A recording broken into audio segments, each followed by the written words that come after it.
50歲街頭藝人蘇春就早前喺銅鑼灣行人專用區表演雜技期間被控阻街，朝早喺東區裁判法院被裁定佢罪名不成立。裁判官劉偉聰喺裁決中指，被告嘅行為令行人聚集，確實有阻塞，但係基本法中有定明市民享有其他文化活動自由，被告只係與眾同樂，所造成嘅阻塞有限，圍觀人群嘅兩側仍然有位俾其他行人行，亦都冇對行人構成危險同埋不安。相信香港有足夠嘅文化水平，接受同埋容忍呢一類嘅表演。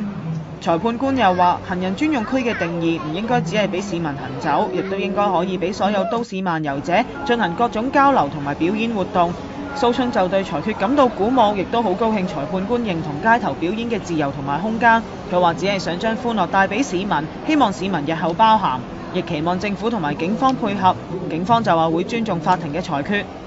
事發今年4月6號，被告喺銅鑼灣記利佐治街行人專用區表演雜技期間，被警員票控阻街。ONTV 東方電視記者姚永欣報導。